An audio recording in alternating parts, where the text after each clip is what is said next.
Hello guys. Хэдүүлээ өмнө нь 2026 оноо Notion дээр төлөвлөе гэж зөндөө олон зүйлүүдийг хийсэн шүү дээ. Тэгээд яагаад төлөвлөгөө чухал юм гэдэг тал дээр нэг юм хоёр ном уншижсэн байхгүй юу? Би өөрөө нэг гадаадд сурдаг болохоор ингээ амар сэтгэл санаа хэцүү ингээ юу болоод байгааг ерөөсөй ойлгохгүй байх үедээ би ингээ хоёр ном авч ирсэн. Тэгээд тэрнийхээ нэг номыг өнөөдөр та нарт товчилж хүргэх гэж байна. Тэгээд тэр номыг болохоор Psycho-Cybernetics гэдэг ном байгаа. Тэгээд энэ бол монгол хэл дээр хэвлэгдэж гараагүй, орчуулагдаагүй. Тэгээд би өөрөө англи хэл дээр нь уншсан. Тэгээд ер нь бол psycho гэдэг нь болохоор psychology гэдэг үгийн psycho-г нь авсан. Тэгээд cybernetics гэдэг нь болохоор cybernetic гэсэн үг.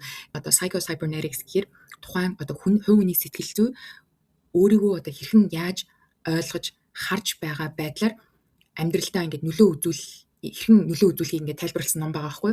Тэгээд ер нь бол номын зохиолч бол гоо сайхны мис засалж доктор Maxwell Maltz гэдэг хүн байгаа. Олон жилийн турш ингээд мис засал хийж байхдаа нэг зүйлийг анзаарсан. Зарим хүмүүс ингээ гадаад төрхөө өөрчлөөд илүү аз жаргалтай, өөртөө итгэлтэй болдог бол зарим хүмүүс яг ингээд адилхан мэдсэл хийлгээд гоё болсон ч гэсэн огт өөрчлөгддөг.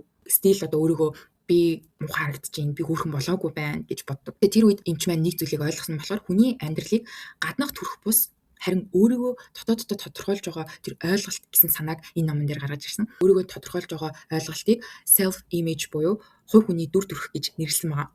Хүн өөрийгөө ямар хүн бэ гэж төсөөлнө яг тийм байдлаар амьдрал нь өрнөдөг. Хэрвээ хүн би угаасаа чадахгүй штэ, би азгүй, авьяасгүй гэж ингэж бодвол тархин яг тэр бодлыг үнэн гэж хүлээж аваад эсэргээрээ би чадна штэ, би сурч чадна штэ, өөрийгөө сайдруулж чадна гэж бодвол тарих түүнийг ингээ биелүүлэхийн тулд ингээ ажиллаж идэм байна. Тэгээд номонд ингээ тайлбарлах юм бол одоо хүний тарих болон тэр тархинд мат удирдлагыг хэрхэн яг тийм зорилгынхоо төлөө ажилуулах вэ гэдэг тал дээр илүү төвлөрч ажилладаг. Одоо жишээлбэл пуужин зорилгоо алдгаад чиглэлээ ингээ застдаг шиг хүн ч гэсэн зорилгоо тодорхой байлгавал алдаа гаргасан ч гэсэн дахин зөв чиглэлд орж чаддаг. Харин зорилго байхгүй бол угаасаа тарих хашаач хамаагүй урсан гэсэн үг. Тэгээд Малцын хэлснээр бол ингээ хүмүүсийн амжилтгүй байгаагийн гол шалтгаан бол тэд өөрсдийгөө аль хэдийн би угаасаа азгүй, амжилтгүй, бүтлгүй гэд тодорхойлсон байдагт оршдог. Тэгээ ийм бодол тархинд суудсан үед хүн өөрийнхөө боломжийг үргэлж хаадаг. Энэ нь дотоод дүр төрхийг өөрчилдөг. Тэгээ энэ дүр төрхөө өөрчилж чадах юм бол хүний амьдрал ч гэсэн өөрчлөгддөг гэсэн номын гол санаа явж байгаа. Номын нэг чухал ойлголт бол ерөнхийдөө одоо тухайн хүн сэтгэл зүйдээ өөрийгөө зүгээр хэрхэн төрслөх юм бэ гэдэг талаар ингэ гардаг. Тэр тасгалуудын талаар ч гэсэн ингэ зөндөө ингэ хийх ажиллах тасгалууд байдаг. Тэр тасгалуудын талаар илүү дэлгэрэнгүй тайлбарласан байдаг. Бид нэр одоо энийг амар манифест хийн гэж ярьдаг байхгүй юу? Гэхдээ зүгээр тэр бол хүн ямарваа нэг зүйлийг боддоор хийж байгаа мэтэр ингэ сэтгэлдээ тодорхой хэмжээний төсөөлөд эхлэнгүүт тэрийг тарих нөгөө бодит хийсвэр хоёрыг ялгаж чаддгүй болохоор бодит мэд хүлээж авдаг. Ингэснээр одоо тухайн хүний бие үйлдэл сэтгэл нь бэлтгэгдэж эхэлдэг гэсэн үг. Тиймээс амжилтанд хүрэхийг хүсэж байгаа бол өөрийгөө ингээд аль хэдийн амжилтанд хүрсэн мэтээр төсөөл гэдэг ч юм. Алдаа, бүтлгүүтэл энэ бол ингээд таны дайсан биш ээ. Та алдаж болно. Энэ бол таны ингээд өсөн дэвчих нэг шат юмаа гэдгийг ингээд маш сайн ойлгуулж өгсөн байдаг. Тэр нь ингээд надад хамгийн их таалагдсан. Яагаад вэ гэхээр бид нар үргэлж нөгөө өөрийгөө алдчихвал алдаагаараа тодорхойлоод идэв штэ. Нэг ингээд буруу юм хичмэл би угаасаа л ийм хүн гих мэтэр тэрэндээ ингээд баян гимшдэг. Тэгээ өөрийгөө ингээд дандаа дотроо ингээд буруутгадаг. Тэрнээсээ болоод өөрийгөө би яг л ийм хүн мэтэр тодорхойлцдог. Гэхдээ алдаа гэдэг нь болохоор эсэргээрээ тухайн хүн буруу хүн гэсэн үг биш, харин суралцсан юм дохио. Номонд дэс нэг хамгийн гол санаа бол амжилттай хүмүүс алдаанаас айдаггүй, харин түүнийг ингээд мэдээлэл гэж хараад дараагийн алхмаа ингээд засаад явдаг. Хүн өөрийгөө өөрчилж чадах юм бол амьдралаа өөрчилж чадна. Өөрийгөө буруутгахын оронд уучлаад зөв чиглэлд өөрийгөө ингээд чиглүүлж эхлэх хэрэгтэй. Тэгжээж одоо өөртөө итгэх итгэлийг суулгана. Энэ бол ингээд зүгээр одоо өөртөө итгэх итгэл гэдэг зүйл бол зүгээр хүн тийм төрмөл зүйл биш, харин тэрийг сурч болдог чадвар юм а гэдгийг энэ номон дээр илүү тайлбарласан байдаг. Өөрийгөө яг ямар хүн гэж тодорхойлоод байгаа юм бэ гэдэг тэр дүр төрхийг ингээд өөрчилж болдог. Тэрийг хэрхэн амжилттайгаар математ механизмтайгаар өөрчлөх юм бэ гэдэг талаар ер нь бол гардаг.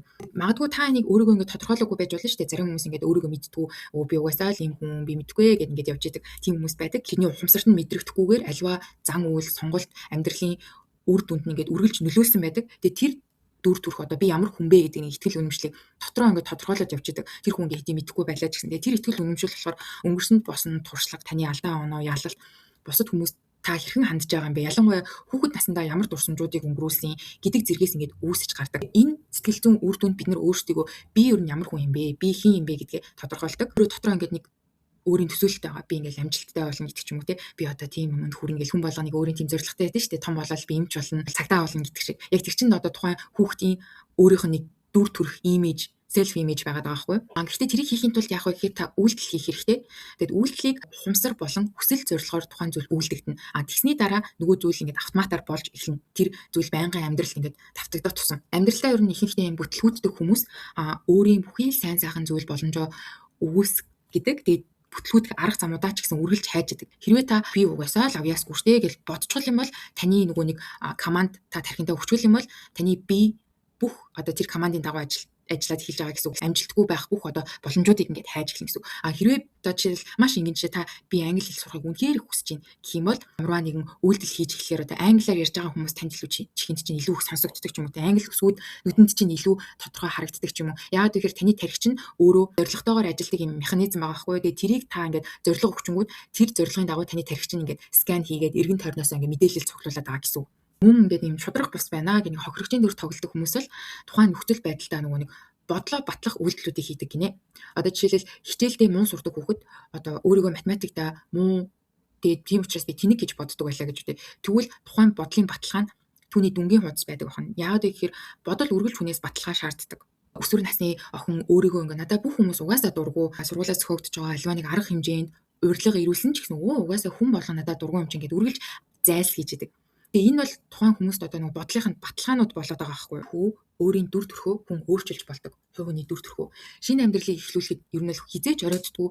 Яагаад үнийг өөрчлөхөд ингээд хүмүүс тэгвэл ингээ яагаад хүн болгон өөрчлөгддөг юм бэ? Яагаад тэгвэл хүн болгон ингээл амжилттай гоё яваал ингээл гоё төлөвлөөл ингээл лаг байж болдгүй мэ гэж бодож байгаа.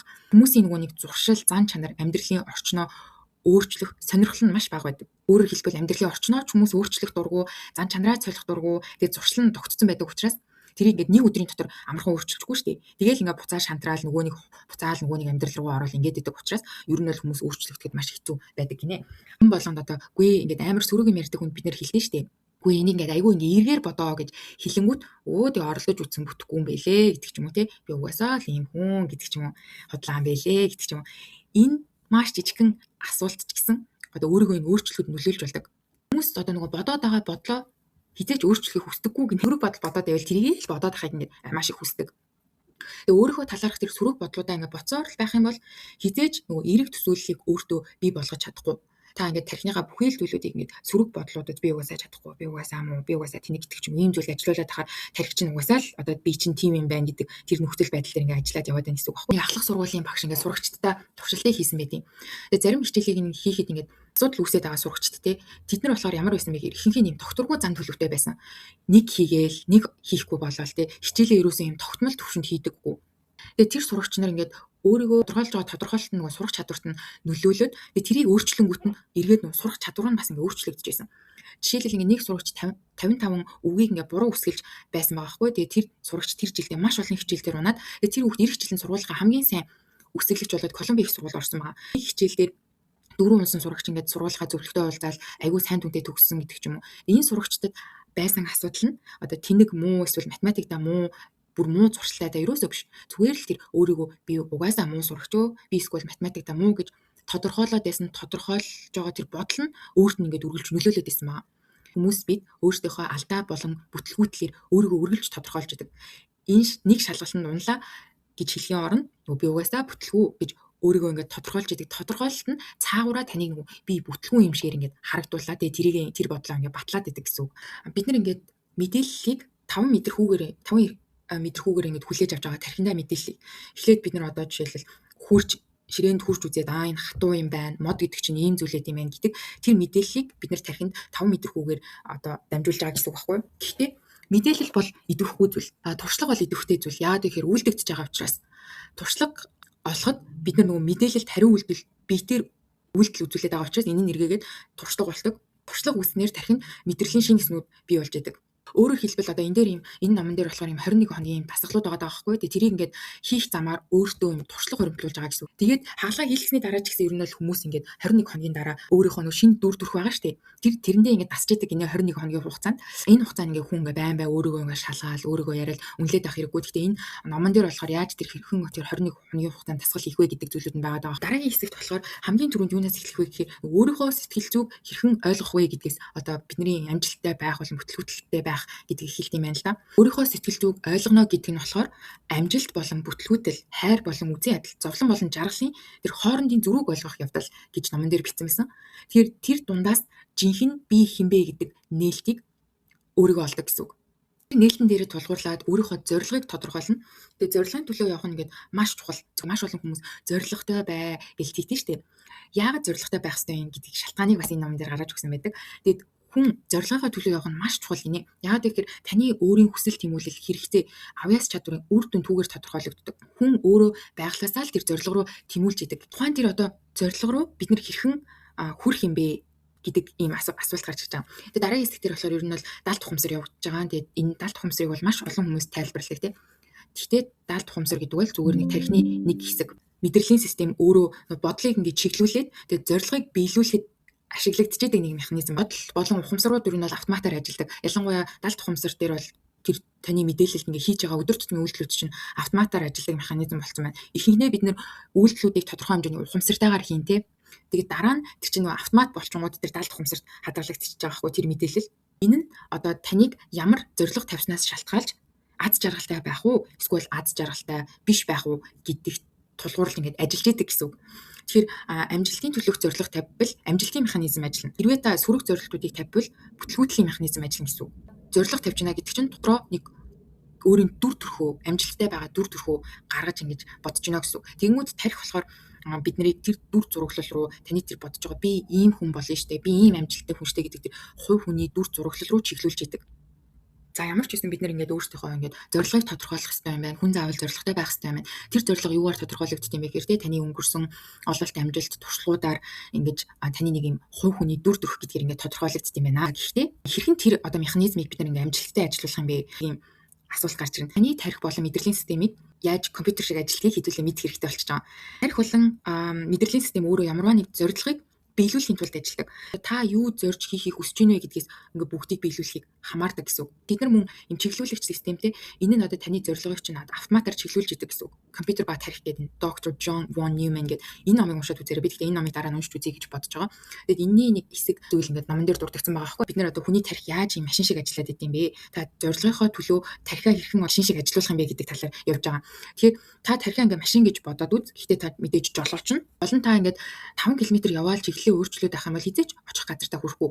Үүнийг болохоор бид эргэлзээ гэдэг. Эргэлзээл ах юм бол хүрэх ч юм уу, хүрэхгүй ч юм уу. Ер нь энэ замаар яваад бүтэх ч юм уу, очих ч юм уу, гүү ч юм уу гэж замаа солиол явал та дундаа төрнө л гэсэн үг. Амьдралаар бид нар яг ийм алдаануудыг гаргаад маш их удаа ингээд эргэлзээд эргэлзээнээсээ болоод маш олон хүмүүс ингээд амьдралдаа цаг хугацаа, хэмжүүдийг ч юм уу. Тэгээ амьдралаар яг мөн адил аяллаа төлөвлөсөн бэлтгэгдсэн хүн замдаа төөрөхгүйтэй адил төлөвлөгөөтэй хүний амьдрал жоохон тодорхой эмх зэгцтэй хүрэх газар нь ойлгомжтой байдаг. Бид нар ингээ яагаад амьдралаа төлөвлөдөг вэ гэхээр өөрөөр хэлбэл тархинд байгаа тэр мэдээллүүдээ тархиныхаа дотор байгаа төсөөлөд байгаа хүн рүү чиглүүлэхийн тулд илүү өөрт байгаа мэдээллийг гаднаас ирж байгаа мэдээллийг тодорхой болгоод эмх зэгцтэй болгоод тэгэд хүрэх газар нь ойлгомжтой байдлаар ингээ гаргаж өгч гинэ гэсэн үг. Автомат механизмыг ажилуулахын тулд нэгдүгээр та төлөвлөгөөтэй хүний амьдрал тийм механизмыг хүрэх боломжтой байдаг бахны.